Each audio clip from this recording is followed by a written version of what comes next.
Right. హైదరాబాద్లో ఎమ్మెల్యేలే street ఫైట్కి దిగారు. నేరుగా హుజరాబాద్ ఎమ్మెల్యే కౌశిక్ రెడ్డి నివాసానికి ర్యాలీగా వెళ్లారు షేర్లింగంపల్లి ఎమ్మెల్యే అరికెపూడి గాంధీ. నిన్న ఆయన కౌశిక్ రెడ్డి నివాసంపై దాడి చేయడం, ఈరోజు బీఆర్ఎస్ పార్టీ అరికెపూడి గాంధీ నివాసానికి వెళ్తామని ప్రకటించడం, దాంతో నిన్నటి నుంచి కూడా ఈ వాతావరణం కంటిన్యూ అవుతుంది. నిన్న బీఆర్ఎస్ నేతలందరినీ కూడా డీజీపీ కార్యాలయం నుంచి చాలామందిని షాద్ నగర్, మహబూబ్ నగర్ జిల్లా వైపు తీసుకెళ్లి చాలాసేపు ఉంచి ఆ తర్వాత విడుదల చేశారు. ఈరోజు కూడా ఎమ్మెల్యేలందరినీ తెలంగాణ వ్యాప్తంగా అరెస్ట్ చేశారు. హరీష్ రావుకి నిన్న తోపులాటలో కొంత గాయమైంది. ఆయన ఏఐజీ ఆసుపత్రిలో కూడా చేరి చికిత్స తీసుకుంటున్నారు. ఓవరాల్గా చూస్తే నిన్న ఈరోజు తెలంగాణలో రాజకీయ వాతావరణం అనేది చాలా వేడెక్కిందని చెప్పొచ్చు. ఎన్నికలు లేవు, ఏం లేవు, ఇప్పుడు వాతావరణం కూడా ఎన్నికల వాతావరణం కాదు. అయినప్పటికీ పార్టీ మారిన ఎమ్మెల్యే అరికెపూడి గాంధీకి పబ్లిక్ అకౌంట్స్ కమిటీ చైర్మన్గా నియమించడం, అది సాధారణంగా ప్రతిపక్ష పార్టీ ఎమ్మెల్యేలకు ఇచ్చే పదవి అది. అయితే తమ పార్టీలో చేరిన అరికెపూడి గాంధీని ప్రతిపక్ష ఎమ్మెల్యేగా చూపిస్తూ కాంగ్రెస్ ప్రభుత్వం అసెంబ్లీలో నియమించడం అనేది వివాదానికి దారితీసింది. ఆ తర్వాత కౌశిక్ రెడ్డి రంగంలోకి వచ్చారు. ఆయన చీరలు, గాజులు ఇవన్నీ పార్టీ మారిన ఎమ్మెల్యేలకు పంపడం, ఆ తర్వాత కాంగ్రెస్ నేత శోభారాణి చెప్పు చూపిస్తూ మహిళలను కించపరుస్తావా అంటూ కౌశిక్ రెడ్డికి వార్నింగ్ ఇవ్వడం, ఆ తర్వాత ఎమ్మెల్యేలు ఇద్దరు రోడ్డు ఎక్కడం, ఇదంతా వాతావరణం. ఓవరాల్గా ఈ ఎపిసోడ్ నిన్నటి నుంచి గమనిస్తున్న వాళ్ళలో ఒక సందేహం, అసలు ఇది కాంగ్రెస్ పార్టీకి మైలేజ్ ఇస్తుందా, బీఆర్ఎస్ పార్టీకి అడ్వాంటేజ్గా మారుతుందా, అసలు ఏంటి ఈ వ్యవహారం వల్ల ఏం జరిగింది, నిన్న ఈరోజు జరిగిన సంఘటనల వల్ల ఏ పార్టీకి లాభం జరిగింది, ఏ పార్టీకి నష్టం జరిగింది. పార్టీల ఇష్యూ కాదు ఇది, ప్రధానంగా హైదరాబాద్ ఇమేజ్కి, హైదరాబాద్ బ్రాండ్ ఇమేజ్కి ఇది డ్యామేజ్గా మారిందా, ఒకవేళ మారితే దీనికి కారకులు ఎవరు?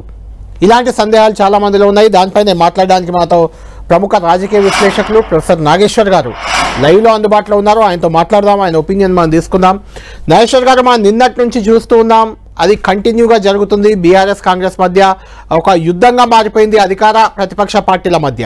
అయితే గాంధీ ఒక ఆసక్తికర కామెంట్ చేశారు, ఇది కౌశిక్ రెడ్డికి నాకు మాత్రమే యుద్ధం, పార్టీల మధ్య యుద్ధం కాదు, హరీష్ రావు అయినా కేసీఆర్ అయినా వాళ్ళంటే నాకు చాలా గౌరవం ఉందంటూ ఆయన చెప్తున్నారు.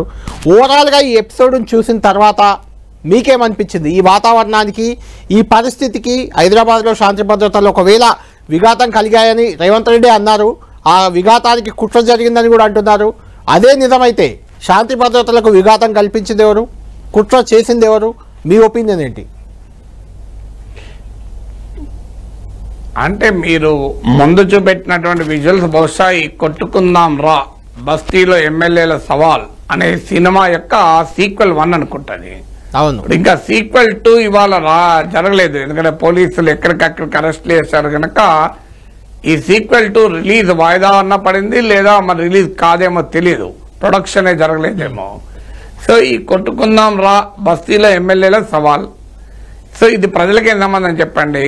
ఇందులో కాంగ్రెస్ గెలిచింది, బీఆర్ఎస్ గెలిచింది, కాంగ్రెస్ లాభమా బీఆర్ఎస్ లాభమా అంటే ప్రజలు రాజకీయాలను అసహించుకోవడానికి పనికొస్తుంది, ప్రజలు రాజకీయాల పట్ల విముఖత చూపడానికి అవసరం అవుతుంది. ఇప్పటికే మన దేశంలో ప్రజలు ఎన్నికల సమయంలో ఓటు వేయడం తప్ప రాజకీయాల పట్ల ఆసక్తి ఉన్న వాళ్ళు చాలా తక్కువ. మీరు మీడియాలోనే చూడండి, పొలిటికల్ న్యూస్ మీరు హార్డ్లీ 10% కూడా ఉండదు న్యూస్ ఛానల్స్ కు వ్యూవర్షిప్, అందులో పొలిటికల్ న్యూస్ కు 2-3% కూడా ఉంటుందో ఉండదు. ఏమైనా ఎలక్షన్ అప్పుడు ఒక 15-20% పోతుంది న్యూస్ ఛానల్ వ్యూవర్షిప్. మీకు టెలివిజన్ వ్యూవర్షిప్ తీసుకుంటే ఎంటర్టైన్మెంట్ ఛానల్లే 90% ఉంటుంది, న్యూస్ వ్యూవర్షిప్ 10% ఉంటే అందులో పాలిటిక్స్ 1% కూడా ఉండదు.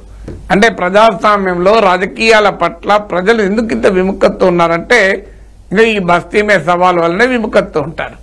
అందువల్ల మొదటి ఇది ఏ పార్టీకి లాభం ఉండడం కన్నా ప్రజలు పొలిటికల్ సిస్టమ్ నుంచి మరింత ఏలియనేట్ అయ్యటానికి, రాజకీయాలంటే ఇలాగే ఉంటాయి, రాజకీయాలంటే తిట్టుకుంటారు, తన్నుకుంటారు, కొట్టుకుంటారు అనే భావన పెరగడానికి ఉపయోగపడుతుంది.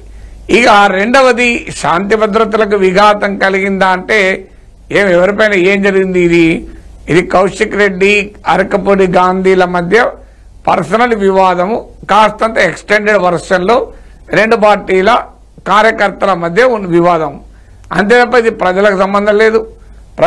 ప్రజల జీవితాలు ఎక్కడ ఒక్క దుకాణం ఏమీ ఆపలేదు, ఓ తోపుడు బండి ఎవరు ఆపలేదు. అందువల్ల శాంతి భద్రతల విఘాతం ఎక్కడ కలిగింది? అంటే ఇక్కడ మన ఒపీనియన్ పక్కన పెడితే రేవంత్ రెడ్డి గారి కామెంట్ చెప్తున్నాను మీకు. హైదరాబాద్ లో శాంతి భద్రతలకు విఘాతం కలిగించే కుట్ర జరుగుతుంది, దాన్ని సహించబోమని చెప్పారు. నిజంగానే అలాంటి కుట్ర ఏమైనా ఉందా ఈ వ్యవహారంలో అనేది? అంటే అది పొలిటికల్ స్టేట్మెంట్. ఎందుకంటే ఇద్దరు ఎమ్మెల్యేల మధ్య జరిగిన ఘర్షణ గనక స్టార్ట్ అయింది కౌశిక్ రెడ్డితోని. అందుకొరకు రేవంత్ రెడ్డికి అవకాశం వచ్చింది. కౌశిక్ రెడ్డి నేను గాంధీ ఇంటికి వెళ్ళి నేను జెండా ఎగరేస్తాను అన్న దాంతో స్టార్ట్ అయినట్టుంది నాకు తెలిసినంత. కరెక్ట్ చేయాలి. మొదలు గాంధీ కౌశిక్ రెడ్డి అన్నట్టు లేదు. స్టార్టింగ్ పాయింట్ కౌశిక్ రెడ్డి మీరు పార్టీ మారని ఇంటికి వచ్చి నేను జెండా ఎగరేస్తా అన్న దాంతో మొదలైంది.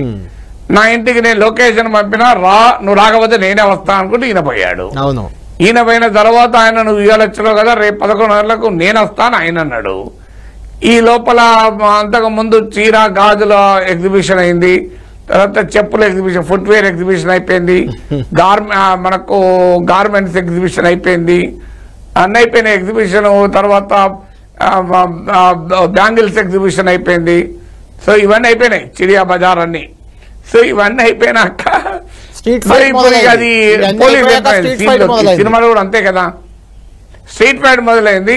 స్ట్రీట్ ఫైట్ మొదలైన తర్వాత పోలీస్ ఎంటర్ అయింది.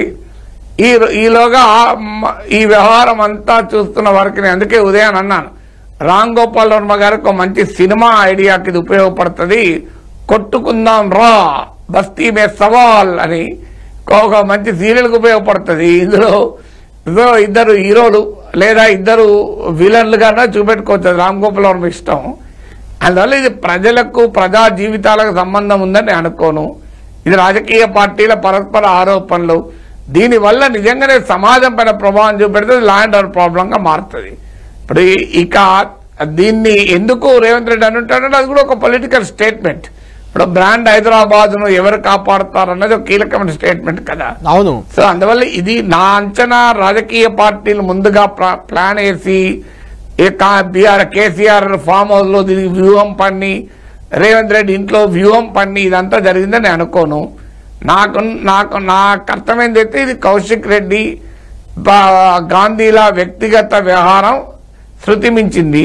తర్వాత రాజకీయ పార్టీలు సహజంగా వారికి అనుకూలంగా. అంటే ఇక్కడ అందువల్ల నాగేశ్వర్ గారు ఇక్కడ అందరికీ ఒక అనుమానం అయితే వస్తుంది. మీరు అన్నట్టు అది వ్యక్తిగత వివాదం అయితే ఒకవేళ కౌశిక్ రెడ్డిని హౌస్ అరెస్ట్ చేశారు, బయటకు వెళ్ళనివ్వలేదు గాంధీ నివాసానికి వెళ్లేందుకు. అదే సమయంలో గాంధీ కూడా ప్రకటించాడు ఆయన రాకపోతే నేనే వెళ్తానని గంటన్నర ముందే ప్రకటించి ఆయన వచ్చాడు కూడా, పెద్ద కాన్వాయ్తో పోలీసులతో సహా వచ్చాడు. అలా వదిలేయడం అనేది వాళ్ళిద్దరి వ్యవహారం అయితే అలా జరగదు కదా, దాని వెనుక ఖచ్చితంగా పార్టీలో ప్రభుత్వాలు ఉంటేనే అలా జరుగుద్ది కదా అనే ఒక అనుమానం అయితే ఉంది కదా. అంటే వ్యవహారం ఇద్దరితో స్టార్ట్ అయినా సహజంగా అధికార పార్టీ ఎమ్మెల్యేకు పోలీస్ వ్యవస్థ అండగా ఉండొచ్చు కదా. స్టార్ట్ అయింది వ్యక్తిగత వ్యవహారంగా మొదలైన తర్వాత ఆటోమేటిక్ గా రాజకీయాలు పార్టీలు ఎంటర్ అయ్యాయి కదా. ఇప్పుడు కౌశిక్ రెడ్డిని ఆయన నీది నువ్వే చూసుకో అని చెప్పి హరీష్ రావు ఇతర పల్లా రాజేశ్వర రెడ్డి బీఆర్ఎస్ నేతలంతా వెళ్లకుండా ఊరుకున్నారా, అందరూ వేయరు కదా. సో అందువల్ల ఈవెన్ మీకు అందువల్ల ఒక్కసారి రాజకీయాలు ఒక వ్యక్తుల మధ్య వివాదంగా మొదలైనా అదే పార్టీల మధ్య వివాదంగా మారుతుంది, మారకుండా ఉండదు కదా. సో అందులో జిహెచ్ఎంసీలో ఆధిపత్య పోరిది జిహెచ్ఎంసీ ఎన్నికలకు ముందు. సో దానికి రకరకాల టర్న్లు తీసుకొని ఎవరు కాస్త ఎక్కువ. ఇప్పుడు కేసీఆర్ వెళ్లి కౌశిక్ రెడ్డిని చీరా గాజులు చూపెట్టమని అంటాడని నేనైతే అనుకోను. కేటీఆర్ వెళ్లి నువ్వు పట్టు చీర గాజులు చూపెట్టు అని అంటాడా? అదే అలా అంటే అంతకన్నా అన్యాయం ఇంకోటి ఏం లేదు కదా. ఎందుకంటే అది బీఆర్ఎస్ లో కూడా మహిళా నేతలు ఉంటారు కదా. సో మరి కౌశిక్ రెడ్డి ఆ మాట అనుడితోనే కాంగ్రెస్ అడ్వాంటేజ్ తీసుకొని వాళ్ళు చెప్పు చూపెట్టారు. రేవంత్ రెడ్డి శోభారాణిని పిలిచి నువ్వు చెప్పు చూపెట్టు రేపు పొద్దున అని చెప్తారా? అందువల్ల అక్కడ దాకా వాళ్ళ నాయకత్వం పోకపోవచ్చు నా అంచనా. ఇక అది కూడా పోతే మన సమాజ దౌర్భాగ్యాన్ని ఎవడు కాపాడలేదు. ఆ స్థాయికి వెళ్ళరు. దాని ఇఫ్స్ అండ్ బట్స్ మీరు కూడా గమనిస్తూ ఉంటారు, అంటే కౌశిక్ రెడ్డి వ్యవహార శైలిపై కూడా చాలా విమర్శలు ఉన్నాయి. గతంలో గవర్నర్ తమిళసైని మాట్లాడిన విధానం కానీ, అసెంబ్లీలో సీతక్కను ఉద్దేశించి చేసిన వ్యాఖ్యలు కానీ, ఎన్నికల ముందు కూడా కుటుంబంతో సహా ఆత్మహత్య చేసుకుంటా ఓట్లేయకపోతే అని ఇలాంటి ఒక సెంటిమెంట్ ప్లే చేయడం కానీ, అంటే కౌశిక్ రెడ్డి ముదిరాజ్, ముఖ్యంగా ముదిరాజ్ సామాజిక వర్గాన్ని ఉద్దేశించి ఆయన ఫోన్లో గతంలో ఎన్నికల ముందు చేసిన సంభాషణ కానీ, ఇలా ఒకటి కాదు చాలా ఎపిసోడ్లా ఉన్నాయి. అంటే ఇలాంటి వైఖరి ముఖ్యంగా కౌశిక్ రెడ్డి రేవంత్ని టార్గెట్ చేస్తూ, ముఖ్యమంత్రి రేవంత్ రెడ్డి గారిని టార్గెట్ చేస్తూ మాట్లాడిన తీరు, ఇవన్నీ కొంత కౌశిక్కి ఒక గట్టిగా ఒక చెక్ పాయింట్ కావాలి, అలాంటి పాయింట్గా దీన్ని వాడుకోవాలని ప్రభుత్వం ఏమైనా భావించింది అనుకోవచ్చా? అంటే ప్రభుత్వం అంత కౌశిక్ రెడ్డికి భయపడి వణికిపోయి ఈయన సంగతి చూడాలి అనే అంత సీన్ ఉంటుందని అనుకోను. ఎందుకంటే ఇలాంటి వాళ్ళు కౌశిక్ రెడ్డి కాకపోతే ఇంకో అతను వస్తాడు. రాజకీయాల్లో హెడ్లైన్ గ్రాబింగ్ అంటారు. అంటే ఇప్పుడు ఒక సెన్సేషనల్ యాక్టివిటీ చేసేటువంటి వాళ్ళు చాలా మంది ఉంటారు. దానివల్ల బీఆర్ఎస్ ఒక రకంగా అది ఏనాడైనా ఒక రోజు లయబిలిటీ కూడా మారిన ఆశ్చర్యపడాల్సింది లేదు. ఒక స్టేజ్ వరకు బాగానే ఉంటుంది పార్టీలకు, స్టేజ్ దాటితే వాళ్ళే లయబిలిటీగా మారిపోతారు ఎప్పుడు. అది అందువల్ల రాజకీయాల్లో ఎప్పుడు ఒక వ్యక్తి చేసే వ్యవహార సరళి పార్టీలకు ఆల్వేస్ లాభం అవుతుందని కూడా చెప్పలేము. అందువల్ల కౌశిక్ రెడ్డి వల్ల ఏదో రేవంత్ ప్రభుత్వం ఇబ్బందుల్లో పడిపోయి సమాధానం చెప్పుకోలేని స్థితిలో ఉంటుందని అనుకోను. కౌశిక్ రెడ్డి లాంటి వాళ్ళని ఇంకో నలుగురు కాంగ్రెస్ కూడా సృష్టించగలుగుతారు. పెద్ద కష్టం కాదు కదా రాజకీయాల్లో. అందువల్ల ఫండమెంటల్ గా కొంతమంది వ్యక్తుల దురుసు ప్రవర్తన ఉండొచ్చు, సెన్సేషన్ గ్రాబింగ్ ఉండొచ్చు, వారు చేసే యాక్టివిటీకి పార్టీ కొంత అండ ఉండొచ్చు. ఎందుకంటే కౌశిక్ రెడ్డి ప్రెస్ కాన్ఫరెన్స్ కూడా టీఆర్ఎస్ భవన్ లో పెట్టాడు నాకు గుర్తున్నంత వరకు. అవును అవును. సో మరి భవన్ లో పెట్టినప్పుడు అంటే రెచ్చిపో అనే వరకు పార్టీలు క్లియరెన్స్ ఇవ్వచ్చు. ఆ రెచ్చిపోవడానికి డీటెయిల్స్ కూడా పార్టీలే నాయకత్వమే ఇస్తారా? నువ్వు పలానా కలర్ పట్టుదీర కొనుక్కోపో, పలానా గాజుల రంగు పడుకోపో అని కేటీఆర్ కూర్చొని కౌశిక్ రెడ్డి సలహాలు ఇస్తాడా? పలానా చెప్పులే చూపెట్టు, ఇంకో పలానా రకం చెప్పులు అని చెప్పి రేవంత్ రెడ్డి చెప్తాడా? సో ఒక దశకు వచ్చాక ఇంకో రెచ్చిపోయిన తర్వాత ఎవరు రెచ్చిపోయిన తర్వాత ఎవరు ఎక్కడికి రెచ్చిపోతారు, ఏ డిగ్రీ వారు రెచ్చిపోతారు అనేది ఎవరి చేతులు ఉంటుంది. రెచ్చిపోవడం మొదలు పెట్టినాక ఒకసారి ఆవేశం మొదలైనాక ఎవరు ఎక్కడికి పోతారో ఎవరో చెప్పలేము. కానీ ఇదేమి రాజకీయంగా ఎవరికి కలిసి వస్తుంది?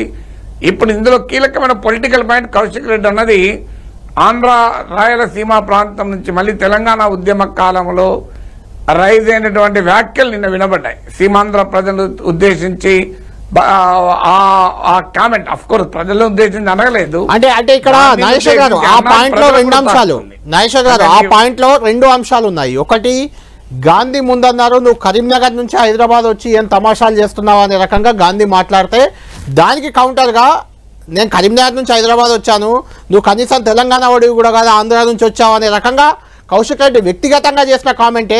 కానీ మీరు అన్నట్టు ఖచ్చితంగా అది బీఆర్ఎస్ పార్టీ సమాధానం చెప్పుకోవాల్సిన పరిస్థితి అయితే వచ్చింది ఇప్పుడు. అంటే ఇప్పుడు కరీంనగర్ నుంచి హైదరాబాద్ వచ్చావా అనేటప్పుడు ఏమో గాంధీ హైదరాబాద్ ఈ సెంటిమెంట్ ను ప్రయోగించవచ్చు. కానీ హైదరాబాద్ సెంటిమెంట్ సమాజాన్ని విభజించదు. కానీ సమాజాన్ని విభజించేది అంటే బతకడానికి వచ్చినావు అనేది సమాజాన్ని విభజిస్తుంది. ఈ రెండింటి మధ్య తేడా ఉంది. మీకు హైదరాబాదీ సెంటిమెంట్ లేని లోకల్, పక్కా లోకల్ అంటారు చూడండి, అదేదో సినిమా పేరు కూడా ఉంటుంది పక్కా లోకల్ అని. సో బహుశా గాంధీ అనేది పక్కా లోకల్ నేను అని. సో ఆ పక్కా లోకల్ అనే దాంట్లో పెద్దగా ప్రజలకు ఇంపాక్ట్ ఉండదు, దానికి ప్రజల మీద రిఫ్లెక్ట్ కాదు అది. కానీ మీకు ఈ బ్యాక్గ్రౌండ్ బతకడానికి వచ్చావు అనే పాయింట్, తెలంగాణ ఉద్యమము నేపథ్యము, తెలంగాణ రాష్ట్రం ఏర్పాటు, తెలంగాణ టీఆర్ఎస్ గా ఉన్నప్పుడు వ్యవహరించిన సరళి, మాట్లాడిన తీరు, కేసీఆర్ గతంలో చేసిన వ్యాఖ్యలు, బిర్యానీ నుంచి మొదలుకొని అన్ని ముందుకు వస్తాయి కదా. ఇప్పుడు గాంధీ దీన్ని కూడా ప్రస్తావించాడు కదా, కాలుకి పన్ను కుచ్చితే నేను నోటితో తీస్తాను, పంటితో తీస్తానని కేసీఆర్ అన్నాడు అని. సో ఇవన్నీ కూడా ఇప్పుడు రేవంత్ రెడ్డి కూడా రియాక్ట్ అయ్యాడు కదా, మరి వీళ్ళందరినీ నువ్వే కదా ఓట్లు వేసుకున్నది అన్నది.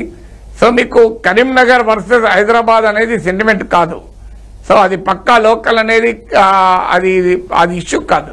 కానీ మీకు ఇది ఇష్యూ అయింది కదా మీకు కంపారిటివ్లీ. అవును. అందువల్ల అది మరి రాజకీయంగా ఎవరి వ్యూహాత్మకమా, ఎందుకంటే ఖచ్చితంగా సీమాంధ్ర ప్రాంతాల నుంచి వచ్చి హైదరాబాద్ లో సెటిల్ అయిన ఓటర్లు పెద్ద సంఖ్యలో టీఆర్ఎస్ కు బీఆర్ఎస్ కు అండగా నిలిచారు.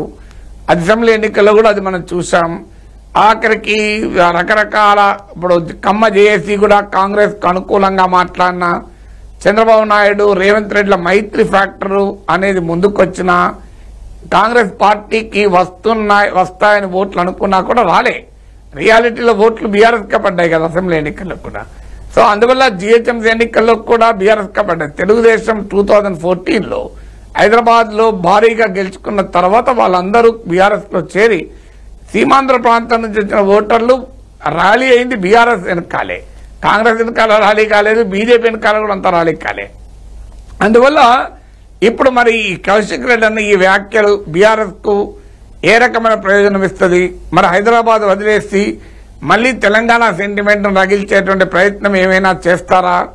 ఇవన్నీ వ్యక్తులుగా కౌశిక్ రెడ్డి చేసినటువంటి విపరీత వ్యాఖ్యలైతే ఏమీ కాదు.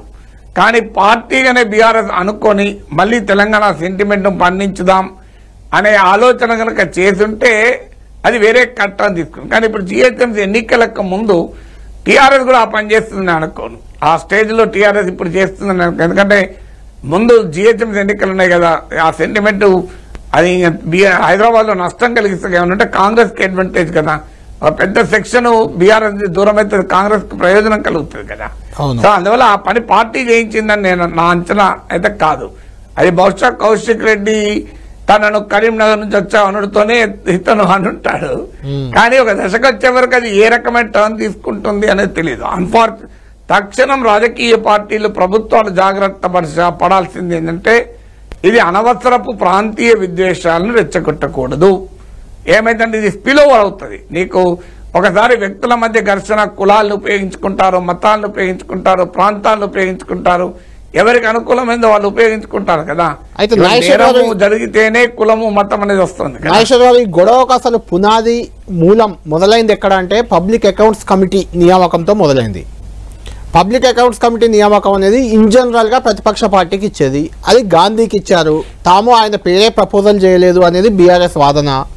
ఆయన నేను బీఆర్ఎస్లోనే ఉన్నాను అని ఆయన చెప్తున్నారు. కాంగ్రెస్లో చేరిపోయారు, ట్వీట్లు చేశారు, వేం నరేందర్ రెడ్డిని కలిశాను, కాంగ్రెస్లో చేరానని చేశారు, రేవంత్ రెడ్డిని కలిసి కండువా కప్పుకున్నారు. ఆ తర్వాత అది దేవుడి కండువా, తాను బీఆర్ఎస్లో ఉన్నానంటున్నారు. అంటే గాంధీ చేసిన ఈ వ్యాఖ్యలని గాంధీ అసలు బీఆర్ఎస్ఆ కాంగ్రెసా? టెక్నికల్గా బీఆర్ఎస్ అయినప్పటికీ ఆయన కాంగ్రెస్లో ఉన్నారు, ఆయనకు పదవి ఇవ్వడాన్ని తప్పుపట్టారు ఒకటి. రెండోది, గాంధీ జనరల్గా కొంత మృదు స్వభావిగానే పేరుంది, ఎప్పుడు ఇలా దుందుడుకు వైఖరితో వెళ్ళిన దాఖలాలు లేవు. అయినా కూడా రెచ్చిపోయి మేము టీవీలో కూడా బయట వేయలేని బయట ఆ బూతులు అలా మాట్లాడారు. అంటే ఇది ఏంటిది? ఇందులో కూడా వ్యూహం ఉందా ఏమైనా? అంటే మీరు అన్నట్లు నిజమే, నాకు కూడా గాంధీ బాగా తెలుసు. సో నాకు అంచనాకు కూడా మీరు అన్నట్లు ఆయన స్వభావం ఏమి అంత ఇప్పుడు నిన్న మనం కొట్టుకుందాం రా అనే సినిమాలో చూసే సన్నివేశం తరహా అయితే కాదు. అఫ్కోర్స్ నాకు కౌశిక్ రెడ్డి పర్సనల్ గా అంత పరిచయం లేదు, బట్ గాంధీకి మాత్రం ఆ స్వభావం కాదు, అది నిజమే. అది అయితే ఒక దశకు వచ్చినాక మరి ఆవేశాలు వెళ్ళినప్పుడు మనలో ఉన్న అపరిచితుడు కూడా బయటకు వస్తాడు కదా. ఒకసారి మనకు ఒకసారి కోపం ఉంటూ వచ్చిన తర్వాత మనిషి ఎక్కడికి పోతామో తెలియదు. అంటే ఎంత అపరిచితుడు బయటకు వచ్చినా అది ప్రజా జీవితంలో ఉన్న వాళ్ళు, ప్రజల మధ్య ఉండే వాళ్ళు, ఆ అపరిచితుడిని ప్రజల్లో పెట్టొద్దు కదా. మనకు రాజకీయాల్లో పెడితేనే కదా ప్రజలకు వినోదం దొరికేది, మీడియాలు చర్చించేది. ఇప్పుడు డిగ్నిఫైడ్ గా గనక కౌశిక్ రెడ్డి, అరకపూడి గాంధీ ఎవరిపైన ఎవరు విమర్శలు చేసుకుంటే టీవీలో హెడ్లైన్ వచ్చేది కాదు, పేపర్లో పేజ్ వల్ల వచ్చేది కాదు, మీరు నన్ను డిబేట్ కు పిలిచే వాళ్ళే కాదు, డిస్కషన్ అయ్యేదే కాదు. అసలు అరకపూడి గాంధీ, కౌశిక్ రెడ్డి అనే ఎమ్మెల్యేలు ఉన్నారన్న సంగతి తెలియని వాళ్ళకు కూడా తెలిసేదే కాదు కదా. సో ఇప్పుడు హైదరాబాద్ నగరంలో మీరు ఎవరినన్నా సర్వే చేయండి, 100 మందిని, మీకు తెలిసిన ఎమ్మెల్యే ఎవరు అని అడగండి, అరకపూడి గాంధీ అంటారు. మీరు తెలంగాణలో మీకు తెలిసిన ఎమ్మెల్యేల పేర్లు రాయండి అంటే కౌశిక్ రెడ్డి పేరు రాస్తారు జనం. సో ఇద్దరు పాపులర్ ఎమ్మెల్యేలు అయిపోయారు కదా. What ever maybe the reason for popularity, good or bad. రాజకీయాల్లో ఉన్న వాళ్ళు ఏంటంటే good or bad you should be news అనుకుంటారు. సో నీవు బ్యాడ్ పాపులారిటీని భరించగలుగుతారు తప్ప ఎవరు నెగ్లెక్ట్ చేయరు, ఎవరు పట్టించుకోలేని పరిస్థితి మాత్రం రాజకీయ నాయకులు భరించలేడు. సో అందువల్ల యూ షుడ్ బి ఆల్గరిథం పనిచేయాలి కదా, డెమోక్రటిక్ ఆల్గరిథం. అంటే నువ్వు వార్తలు ఉంటేనే డెమోక్రటిక్ ఆల్గరిథం పనిచేస్తుంది కదా. నాగేశ్వర్ గారు, ఫైనల్ గా అంటే మనకి వాతావరణం చూస్తుంటే ఒక అనుమానం అయితే కలుగుతుంది. షేర్లింగంపల్లి ఎమ్మెల్యే గాంధీ ఆయన బీఆర్ఎస్ నుంచి కాంగ్రెస్ లో చేరారు. ఆయన ఇంటికి ఇప్పుడే దానం నాగేందర్ వెళ్ళి వచ్చారు. అది ఆయన కూడా బీఆర్ఎస్ నుంచి కాంగ్రెస్ లో చేరిన ఎమ్మెల్యే. డాక్టర్ సంజయ్ జగిత్యాల ఆయన కూడా బీఆర్ఎస్ నుంచి కాంగ్రెస్లో చేరిన ఎమ్మెల్యే. అంటే అలా చేరిన ఎమ్మెల్యేలతోటే బీఆర్ఎస్ని టార్గెట్ చేపించే వ్యూహం కాంగ్రెస్ అవలంబిస్తుంది అనుకోవచ్చా? అంటే ఉండవచ్చు కూడా, ఎందుకంటే ఇప్పుడు ఆల్రెడీ లీగల్ ఇష్యూ ఇందులో ఒక డైమెన్షన్ ఉంది. ఇప్పుడు ఇది పిఎస్సి చైర్మన్ ఇష్యూ అయితే కేటీఆర్ మాట్లాడతాడు, హరీష్ మాట్లాడతాడు. కౌశిక్ రెడ్డి వీరావేశం ప్రదర్శించాల్సిన అవసరం లేదు. పిఎస్సి చైర్మన్ అంశమే అయితే, ఇది ఫిరాయింపుల అంశమే అయితే ఇందులో ఎవరు తక్కువది లేదు. తిలా పాపం తలా పిడికడం అన్ని పార్టీలు ఫిరాయింపులు ప్రోత్సహించాయి. అందువల్ల ఇది రాజకీయాల్లో మీకు రేపు ఇంకొక పాసిబిలిటీ కూడా ఉంది. ఉప ఎన్నికల పాసిబిలిటీ కూడా కొట్టిపారేలేము. ఎందుకంటే ఆల్రెడీ కోర్టు తీర్పు ఉంది, మీరు 4 వారాల్లో ఇవ్వాలి అని. సో అందువల్ల కోర్టు స్పీకర్ నిర్ణయం తీసుకోవాలి. ఇప్పటి వరకు ఇంకా 16 మంది ఎమ్మెల్యేలు రాలేదు. సో 16 మంది ఎమ్మెల్యేలు ఆపడానికి బీఆర్ఎస్ రాజకీయ వ్యూహం ఉండొచ్చు. లేదు, రేపు 10 మంది ఎమ్మెల్యేలు మాకు బీఆర్ఎస్ నాయకత్వానికి మధ్య ఎంత గ్యాప్ పెరిగితే అంత వాళ్ళు కాంగ్రెస్తో ఉంటారు. రేపు ఉప ఎన్నికలు వస్తాయనే ప్రమాదం ఉన్నదనుకోండి, మళ్ళీ వెనక్కిపోయే ప్రమాదం ఉంటుంది. రోడ్డు మీద కొట్టుకున్నాక అంత సులభంగా వెనక్కిపోరు. అయితే రోడ్డు మీద కొట్టుకున్నాక వెనక్కి పోవచ్చు, పోకూడదని లేదు. అందువల్ల ఈ గ్యాప్ పెరగడానికి కాంగ్రెస్ వ్యూహం ఉండొచ్చు.